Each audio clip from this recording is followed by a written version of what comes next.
walaalaha Soomaaliyeed ixtiraamka iyo qadarinta mudan tani waa hooyo Soomaaliyeed ee ku xanuunsan gudaha xeryaha qaxootiga Dhadhaab gaar ahaan xerada qaxootiga Fallabo oo Aamina Buule Yuusuf waxay jirtaa 70 sano weligeed ma aysan dhalin wax u bad ama caruur ah oo Aamina ayaa tan ilaa iyo muddo 20 sano u haya xanuunka qaliinka ah haddaba oo Aamina ayaa dareenkeeda warbaahinta u soo bandhigtay iyo xanuunka sida loo hayo isla markaasina codqabad warbaahinta aan u dhiibay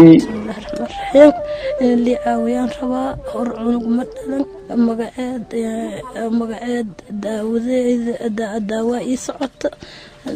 ساقدي إن اللي فرا مسكعة اللي يجرى وحنون سنة لو الدواء اسقاطه أنا ومقعد ساقدي اللي فرا ربا وحن اللي سير ربا لميت إني عاويانا ربا الله يسدين ربا إن اللي درجلي ربا اللي مسلمين إني عاوسان ربا هوري عرور ملهي ويلكاينا خدول صحانة إن اللي قرب قبطان ربا سنة بنا حنون سنة وحنكسو عنوك وحنكسو قاري سومالي وحنكسو نقض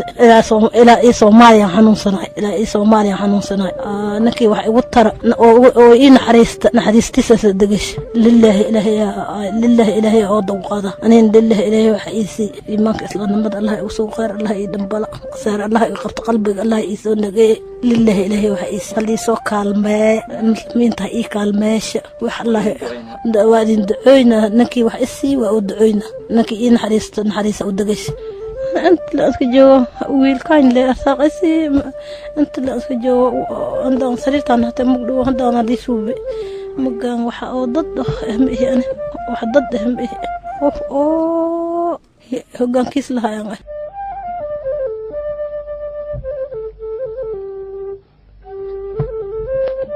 kadib markii ay soo sabiyeen indhaheeda hadalkan ay xajin weydiin ayaan codqabadka ka qaaday waxayna u dhacday dhacdid iyadoo oo ilmadii indhaheeda weli sabinayaan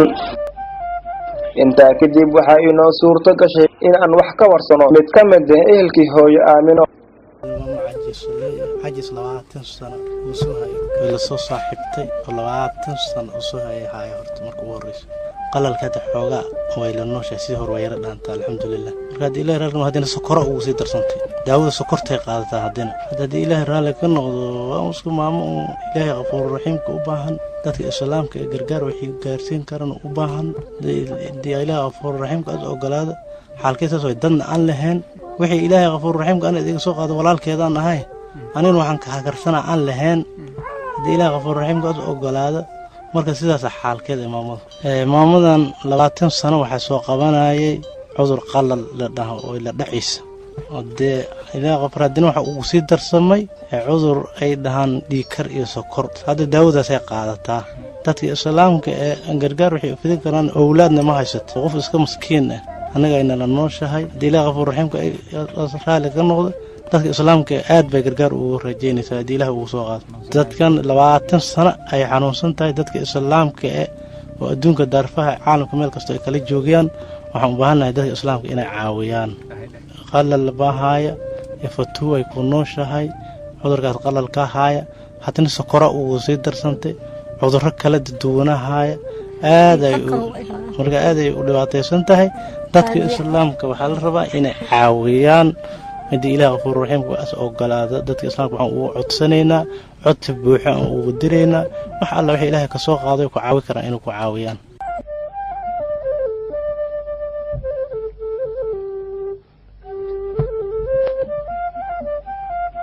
haddaba muxsiniinta islaamka uu Allah subhanahu wa ta'ala niyadooda ku beeray in ay u gargaaraan hooyadan Soomaaliyeed nolol xumadooda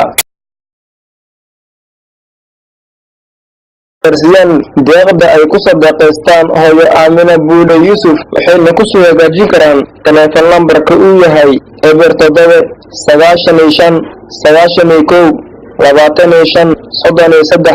haddaba aan ku celiyo mar kale